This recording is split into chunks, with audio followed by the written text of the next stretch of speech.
This next video is going to compare the experimental and non-experimental research strategies. Just kind of a summary of the similarities and differences between the two, as well as take you through an activity that you'll be doing something similar with in your lab today. So now let's compare and contrast the research strategies. Starting with experimental research. Experimental research decides or allows us to determine cause and effect. We are manipulating a variable, and that manipulation of the variable creates differences. We use random assignment to control for extraneous variables, giving us high internal validity. And we'll talk later on about what internal validity is in case you don't remember. Now over to non-experimental research. Non-experimental research, it observes and interprets information. Okay. It studies variables that can't be manipulated. And it's just as important as experimental research. Sometimes you just can't manipulate variables, so you just need to observe them and understand them. So we're measuring differences versus creating differences. It's qualitative in nature, so it's descriptive. And we've talked a little bit about what qualitative versus quantitative means in an earlier module. And we have high external validity, because a lot of times these are going to be occurring in natural environments, so the results are more likely to generalize. Now, what do they have in common? They both can describe behavior, okay? So both experimental and non-experimental research can describe what's going on. They both can allow us a little bit of prediction. It's just with experimental research, that prediction is more precise. Non-experimental research allows us to predict what we think will happen, and then you follow it up with an experimental strategy. Both can be quantitative in nature.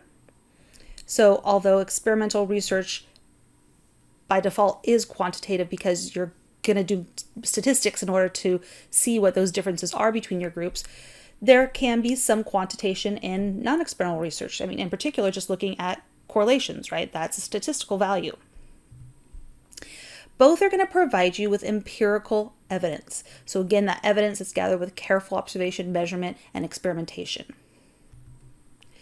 So now for an example.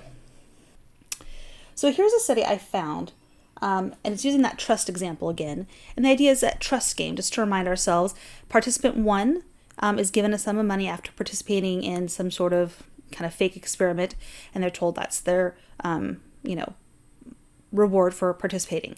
They're also told that they can take that money and transfer it to another participant, participant 2, who that money will then triple in value. Participant 2 then has the opportunity to give some of that money back to participant 1. So the idea is that when participant 1 gives money, how much money they give is deeming how much they trust. So the subjects came into the lab. They were assigned either to the participant 1, where they were going to give the money, or they were participant 2, where they were going to receive the money. And then oxytocin was measured. So they played this trust game, and then for both participants right away, they measured the level of oxytocin in their blood. And the more money participant 2 read, the higher their level of oxytocin was. Now let's think about this, and here's a little chart. So was something being manipulated? Now this is a little tricky because there are two groups, right? One person, participant 1, the group, people in participant 1 group, they're given money and they're told they can give money to participant 2. Then there's another set of individuals that play that participant 2 role. They get money. But is anything really being manipulated there? They might randomly decide who's in what group. That would be good. But nothing's really being manipulated, right? So no, that means it's non-experimental in nature. Now here's another question. Does administering 24 international units of oxytocin increase trust as measured by the amount of money given to a stranger? So for this experiment, they actually found that administering 24 international units of oxytocin did increase the amount of trust, again, as measured with the trust game. So what they did was they had two groups. They had one group where individuals were given a little sniff of oxytocin, and they had another group where they were given a little sniff of a placebo. And then they played the trust game. And they found that, in fact, those that were given the oxytocin transferred more money than those that were given the placebo, suggesting that oxytocin caused their trust to increase. Now, is something being manipulated here? Yes. One group gets oxytocin, one group does not. Now the question is, did they randomly assign individuals to the group? Can't know by the little scenario and story that I told you. However, if you look to the research article, it does say subjects were randomly assigned to the oxytocin or placebo group.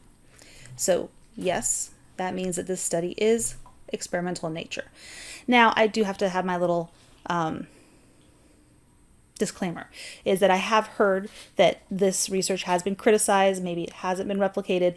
It's not that I'm saying for sure that oxytocin increases trust. I'm using this as an example, and I think it's a good example where I can have one studies by the same group, one non-experimental in nature and the other experimental in nature. So if you hear that Dr. Love has been discredited, that's what I guess he calls himself, that's okay. This is just to demonstrate the difference between experimental and non-experimental research.